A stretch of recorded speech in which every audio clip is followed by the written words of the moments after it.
Okay, ladies and gentlemen, you know him, you love him, but he's not here. So here's Gary Kroger. Oh, that was good. I didn't know where you were just going. On the moment. Really, just now. But just here now. he is. All right. Well, unbelievable. Yes, I am Gary Kroger, and you are Kenneth Cer. Welcome to the Gary and Kenny Show. Kenny, we haven't done a podcast in a while, have we? No, we haven't. Well, life gets in the way. What got in the way? What got in your way? My life. I mean, I think basically, once the holidays start to happen from the Halloween and all that stuff, and I have grandchildren, so they need attention. Yeah. And other things need attention.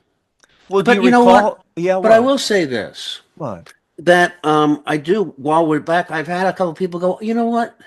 Are you guys going to still do the podcast? Because, we really love the podcast. Several people said that to me. Several people. Yeah. Now, yeah. I was And that's why I do it for them. I do it for them. I do it for them. One of the reasons is I was in Scotland with my wife for a month. We just literally lived in Scotland. And we were Scottish people. I wore a kilt for a month. Yeah, so we didn't do a show. We came back. There was this election. I don't know what happened. Something happened. There was this. We're not going to talk about it. And now it's the holiday season, but we've got a little time. In fact, can you see my Christmas tree? A little bit. Yeah, it's very nice. We have a Christmas tree. Yeah. We have a guest today, Joel Thurm, that I want to mention, is coming up in a little bit, a renowned, retired now casting director who wrote a book, Sex, Drugs, and Pilot Season, about his casting of people like John Travolta and Michael J. Fox and Ted Danson. I mean, he was responsible for so much TV. Well, he did Airplane and Grease. Yes, and Grease. I know. It's incredible. But those were the days. You could have sex and drugs. You can't have sex and drugs anymore. Well, make sure you ask him something about that, because it was different than it is now. That's a stupid statement, but even when I was in Hollywood, you're saying it was different than it is now. Is that what I'm hearing? I don't know what your Hollywood is now. You Hollywood left-wing elites. I know that when I was there was a lot of partying. I didn't do drugs, but it certainly was around me. There was a lot of sexing going on. Again, I wasn't one of those naughty people. I wasn't. Were you ever in an orgy? No, I was never. Were you? No, never in an orgy. No, never invited. By choice or rejection? I probably would have declined. Because I would have been so self-conscious with an orgy, like, who am I supposed to be? It's like shopping. I wouldn't know where you touch and right. Which I don't think brand? I need one person that I could focus on. That's all I could deal with at the time. So I probably would have refused. I never was invited to an orgy, so I'm not suggesting that there was an opportunity. But I'm just, if given the opportunity, I might sit out the orgy. I think that was the best self-description you've ever given, is saying that I couldn't go to an orgy because I wouldn't know who to choose. There'd be too many choices out there. That is like you. Shopping. Yeah, that is you. I hate choices. Yeah, I wouldn't struggle with that. But I've just never been interested. Sex to me, there's the halo. It's porn if it's not just one person. Sex for sex's sake, just to get your rocks off as many ways and places and shapes and sizes as possible, that's just pornography. Well, you're turning me on. So it just doesn't appeal to me. It's just not sex. So I have been invited to orgies, not in the last 20 years. Oh, you have been. At least you got an invitation. Oh yeah, well, that's nice. I knew what kind of a party was at that place before. Gary, we'd really like you to join us, no. So what kind of social interaction have you had? Have you had social interaction? Oh, we had an orgy last week. Well, that's social interaction. Yeah, that was be more social interaction. Well, my wife and I were in Scotland. We interact with the Scots. Right. No, but besides that, I mean, like I this time of year we've been going out to dinner. Yeah. Because it's the holidays. We go out with everybody and stuff like that. It's Christmas. And this may not be interesting, but I'll tell it anyhow. We went to a restaurant. Maybe it's very LA.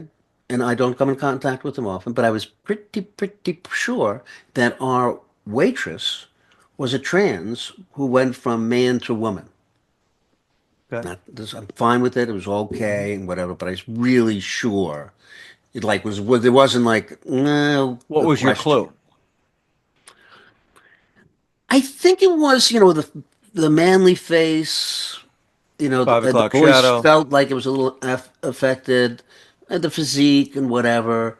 Very feminine, but a trans. Hmm. But I made a few faux pas. Oh boy. Oh boy. I had a few drinks, Oh no. You said this wasn't going to be interesting. It's and sounding more and more interesting. and I kept saying, "Thank you, buddy." Thanks, buddy. And my kids were like, "Stop that, buddy." I'm sorry. I didn't realize it. Okay, I'm sorry, sir. I didn't mean sir. I'm sorry. I didn't mean No, sir. she was wearing waiter No, just like clothes, or, shirt but not a like dress or anything like no, that. nothing like no, nothing flamboyant and whatever. And she was wonderful. She was a great waitress and stuff like that. It's just that we kept making this faux pas. So that was I don't know how funny that is or interesting it is, but that was my thing. And it's amazing how many these people are frightened, I guess, right, of like all of the anti-trans stuff, which is Well, incredible. you mean the LGBTQ community is terrified by the Yeah, administration that's yeah, moving in yeah, and the yeah. ideological sweep that's come through our country that denies their right to exist and have a free and happy life like any of the rest of us. Those people. All right, we're not going to talk You should be a politics. We're not going to spokesman talk for them. politics. We're not going to talk politics. Yeah, We you should be. will eventually talk politics, but we're still healing, right? I was gonna yes. Uh, I don't know. Yeah, are we? Yeah, we're definitely going through a problem, a transition. Like the Yeah, yeah, nice segue. yes. But I was thinking the other day that the greatest business to be in, because I use it, I have it here to clean off my thing, is compressed air. Yeah, so you want My to go into the compressed air business? Harry. It's air, it's free. All they do is go, "Hey, what are we going to put in here?" Air. I don't know. Why don't you stuff some air in Some there air. Well, I'm and we'll sure sell it? there's a vacuum process that's relatively expensive for your air merchandising. Or But the are you but just going to all you're make selling jars is and call it air. Kenny's compressed air? It's not like you're going to get out of air. Hey, Right. Well, when's that so air coming in? right. So just get some Hey, we mason need more jars, air. put some air. But this is compressed air that comes out to clean. Right? So okay, but it's all I'm saying. It's a great business. You It's make a the good can, business, you right? compress the air. Their primary. There's no supply chain There's no for like air. recipe. Oh, where are we going to store the air? Right, right. It's not like you need mercury from India to come in for your air. Exactly. It's Now not I like Trump could put. I'm challenge sorry to say, Trump could put a tariff a on the air. tariff on air, a Yeah. tariff. So anyhow, That's a good that pun, was right? my thought as I was cleaning my All right. computer. Was folks. Well, we're not going to take that thought too seriously because the canister and the compression of the air and the seal, the vacuum seal, What do you and look for even the your straw. compressed air union? Well, it's got These to come people out work hard fast. at compressing It's air. it's it's aerosol, right? No, I don't know what that means. It's I don't air. either. I don't know. All right, It that's had air in compressed it. air. All It right. had air. What other All right. what other ridiculous things am I upset about? Have you run from any bears recently?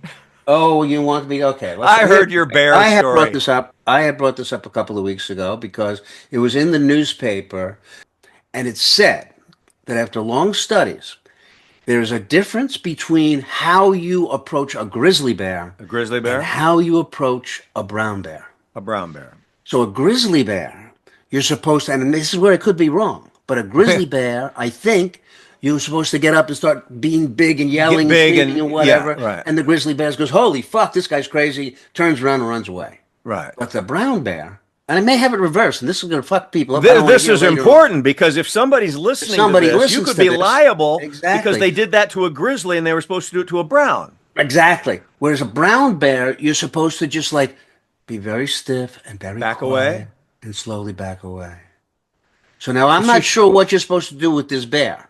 You sure? Well, So I would ladies and say for gentlemen, people out before you there go who out into live the near forest, bears, please. check again to see what's in your area. What wouldn't kind of that bear? be a shame if you did this to a brown bear, Oh, and oh, that's what just pisses a brown bear off, which is exactly. And likely. you did this, and the grizzly would go, "Hey, do I look like a brown Do bear I to look you?" like? Yeah, yeah. So that bear's going, "Fuck you! Yeah, You think I'm exactly. a grizzly? Fuck you! Yeah, I'm gonna rip exactly. your head off and suck out your guts." Yeah. Wow. So anyhow, it got me thinking. This is also true. There's a lot of animals out there. Would you know what to do if you got confronted with a coyote? Um, Throw a stick and say fetch. I don't know. I don't know. I'm not sure, but I think a coyote, you're supposed to get big and loud and scream and run after them. I think. Folks at home, all I'm saying is look this stuff up. Don't trust me at all. Okay? The whole theme here has been Kenny the outdoorsman, Kenny's guide to the outdoors. I'm not sure, but I think you're supposed Yeah. to get big Yeah. in front of a coyote Yeah. Well, and the back reason I'm away from a thinking that is brown bear. shouldn't there be an app that tells you Yes, how to react? yes, but you have to get them to pause for a second too. Excuse me, Big Ben Yes. or Grizzly Adams, whatever. Yes. I've got to check out what I'm supposed to do with you here. Well, I wonder if that's a Siri thing. Could you like whisper, go, "Hey Siri, there's a Siri, grizzly." there's a fucking brown bear Yeah. coming at me. Tell Wait, my phone just answered to this. Oh, Siri, it what did? do I do if there's a brown bear? Yeah. Yeah. I'm sorry, you have brown hair? No, no, please. No. By that time you're Um, dead. well, and there's all sorts of things. You know what, Kenny? I'm not an adventurer. I'm not an outdoorsman, even though I love to hike the mountains and things. I'm afraid of rattlesnakes. I don't even like black bears, which are relatively cute. I don't like bears in the woods. I don't like rattlesnakes. Well, one of the Um, great lines I've heard, and I'm going to attribute to Billy Crystal, who said, "I love the great outdoors. I just wish it was indoors." I just wish it were indoors. Yeah, well, that's me Yeah, and yeah, you and yeah. you. So, anyhow, there's that. That's a little piece of information I want to pass on to the All audience. right. Well, this show has some value. The value it had is it just told people to go find out the answer before you go out and confront a bear But they because change. You see, they Kenny's change. not sure. But this is the problem: is that they changed, they updated. I think I might have mentioned it.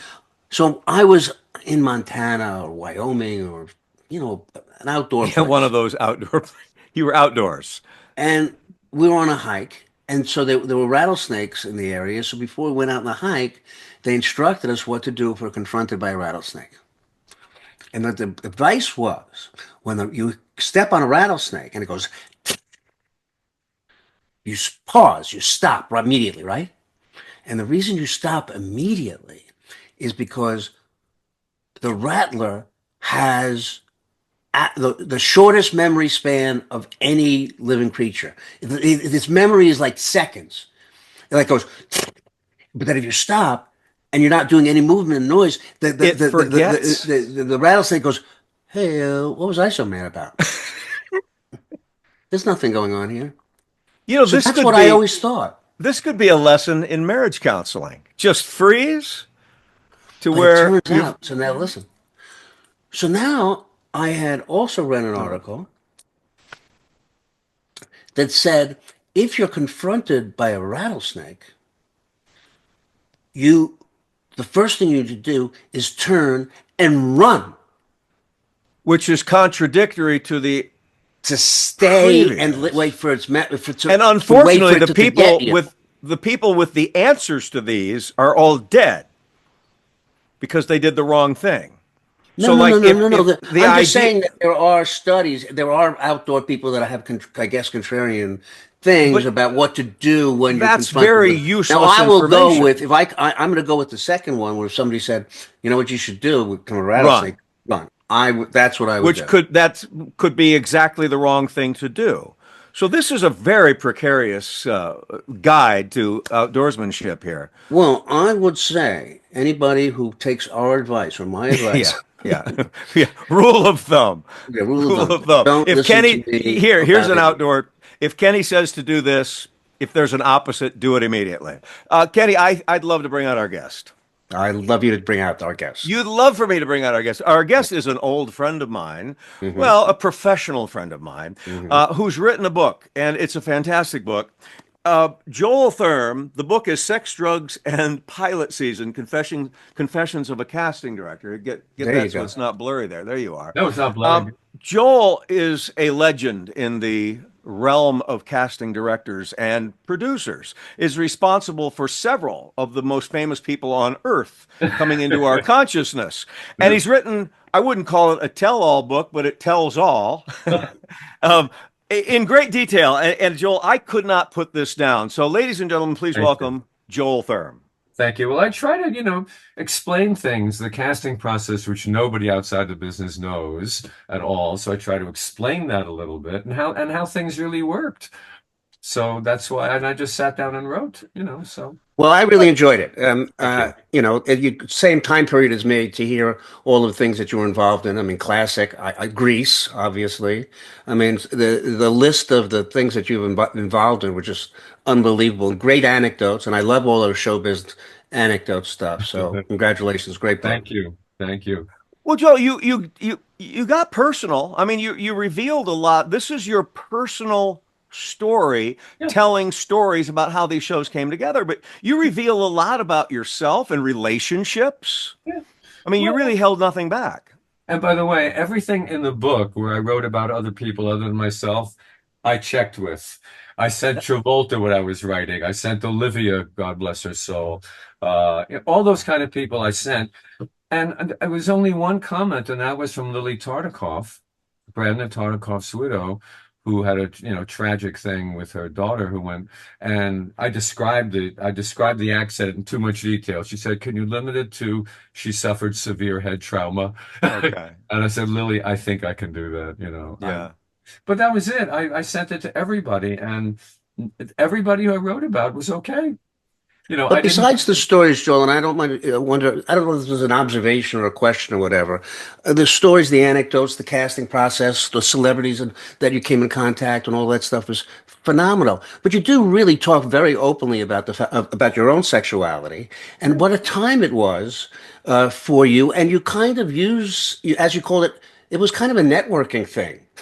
To be gay and and know other gay actors and performers or whatever like that, and it kind of almost seemed like it was more of a fun time then, as opposed to I think what I'm trying to get to is it seemed like you guys were all having a good time, and now I read in the paper all about the pushback on the LGBTQ community, and it seems to me it's probably being a casting director, we would, and I would from the same time. The whole, we did coke, we did all of these things. It was a lot of partying going on. I don't know if that doesn't exist anymore. Well, I wouldn't know because I don't do that anymore. But no, right. I had the little coke thing happen in the middle '80s somewhere where pot graduated to coke. And so we all did it for a little while, and then that was over. So there are all these just little mini eras of things. And by the way, the reason that I sort of gravitated to show business was, as an adult, I knew that it was the one business. Certainly, well, actually, it was different. California was very different. New York stage, Broadway, no one gives a shit what you are or who you live with. Right. Now, the minute you move to California, all of a sudden it changes. Because the majority of people on a stage in California are not actors. They're all people who are working, they're normal people, normal working class people who may not be as liberal. Right. As everybody else. So it was a big difference. But again, who cared? I didn't have a family to worry about. I knew I was working in a business where it was okay to be gay.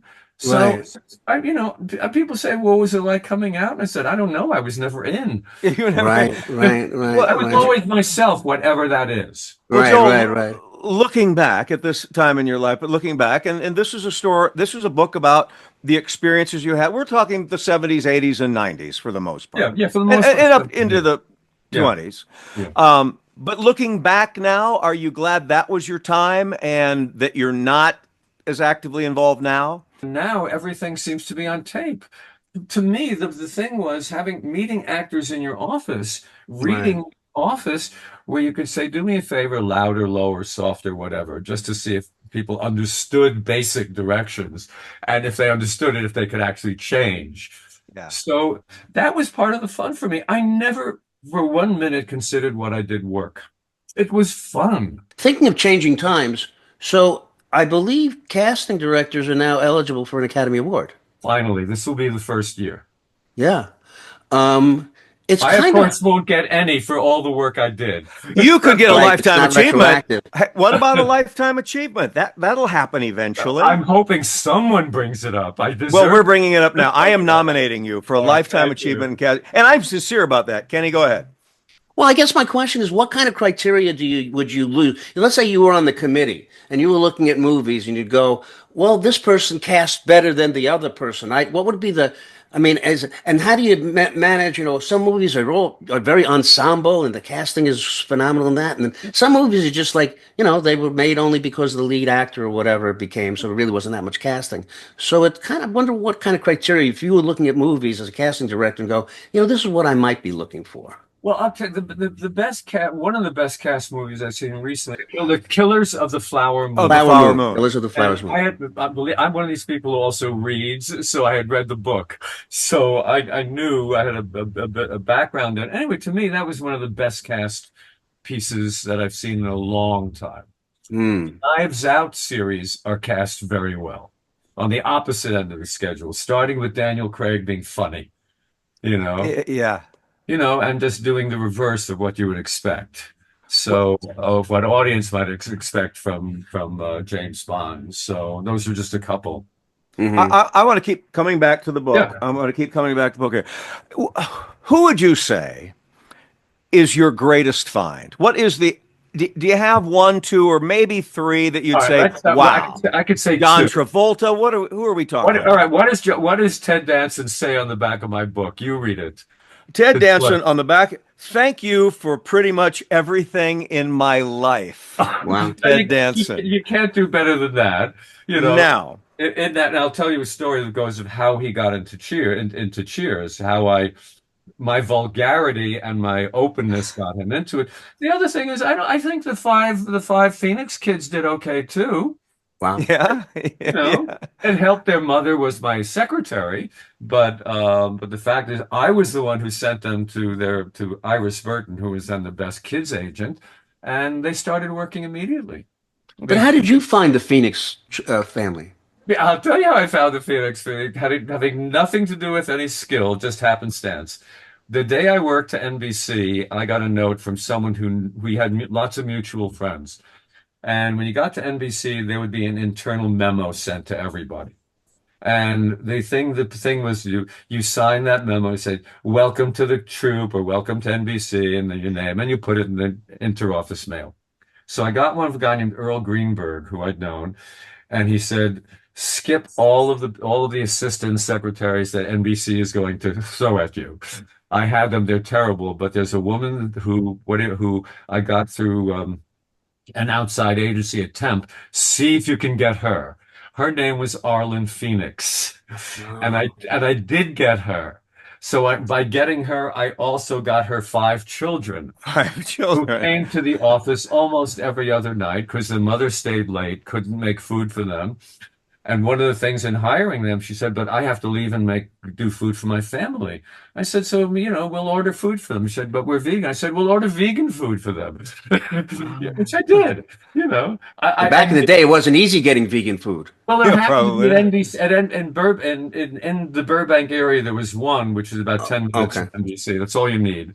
Right. Oh, but that's how I met her. And then their kids were, they moved. Yeah. Carolyn moved out here to get her kids into the show business. So I helped, but River didn't need any help. Yeah, he had a gift, several gifts. Joaquin had a gift also, but it was a little more subtle. Uh-huh. He was also my favorite in a way. He was the one who I felt needed the hugs. Okay. And because I've known that. Remember when I first met with him, he was 8. It's okay to hug an 8-year-old kid. Yeah, right. Yeah, but did they take acting classes, or was this just like they just grew up and around that became great actors? Well, they did, but there's obviously something inside of them. Yes. Yeah. The first thing that I saw Joaquin do, for instance, was an episode of Hill Street Blues where he played a kid who was like tearing up the place, and he was incredible. I didn't see it till later on. I saw it on YouTube fairly recently. Yeah, but because I know what you're talking about. That's how good he was early on. Yeah. You cast Airplane. My big three are Grease, Airplane, and the Rocky Horror Show. And the Rocky Horror Show. Great in terms of movies. Then we go to television, and we lead off with Taxi. Then we go to Starsky and Hutch, Charlie's Angels, Love Boat, Fantasy Island. All in here. At one point, I had 4 hours of weekly television, which is one whole night of prime time plus an extra hour. So I did a lot. The book, Sex, Drugs, and Pilot Season, couldn't be a better title. Confessions of a Casting Director by Joel Thurm. It's available on Amazon. He said that the soft cover is better than the hardcover, which no gay man has ever said before. And a lot cheaper, too. And a lot cheaper.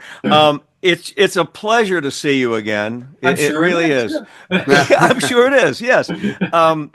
And again, go buy the book. I read it in 2 sittings, and I would have read it in 1, except that I have a life I had to get back to. But you're allowed. It's cover to cover. Yeah, I really enjoyable stories. I appreciate you saying that. I mean, it's just I lived long enough to write the book because it's and a couple of people I don't mention in the book because I don't want to get sued by their estates.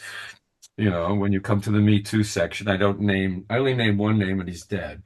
But Joel, Kenny said, we had a little pre-talk here before this, and he said you should write one more book. I don't give a fuck. I'm 83 and I don't give a fuck. I want to read that book. Okay, well, there's a lot more. I'm actually thinking of doing it, but I have to put together at least 300 pages. Yeah, well, your perspective is engaging, and it's very, very refreshing. Kenneth? Well, thanks again, Joel. It's a pleasure. Thank you. Go back to your wonderful life in your inexpensive house with no taxes and a beautiful day. Good to see you, my friend. Okay, bye-bye. Bye. It was great to see Joel. I auditioned for him a lot of times. I went to Network, which is with me and another person, and Joel said, either of these guys it's fine. I went to Network with a garbage can around me because the scene took place in a garbage can, so I thought it would be really clever to pop out of a garbage can. It wasn't real clever. It looked like a desperate actor who was willing to do anything, and I didn't get the part. I've always been meaning to ask him about that. Well, okay. Well, I say 3 Hail Marys and forgive yourself. All right. I'm forgiven. Kenny, it's the holidays, the high holidays. Forget about the holidays. What year's coming up? 2025. 2025 is coming up, but it's going to get busy. So I don't know when we're going to see each other, maybe next week or something. But then the holidays get us busy again. But I want to just remind everyone that we're on all the popular podcast networks, platforms. YouTube TV, The Gary and Kenny Show. We're on DBTV, streaming television, on Roku. And so if you want your Gary and Kenny fix, even when we're not around, go through the library of our old stuff. Kenny and his strange relationships with people and animals always brings out something funny. And remember, we are not responsible for any bear attacks in which you make a mistake and run when you're supposed to stand still. So that's right. We encourage you to bring your cell phone and look up the correct procedure. All right. So long, Kenny. See you next time. So long, Bye-bye. everybody. See you later.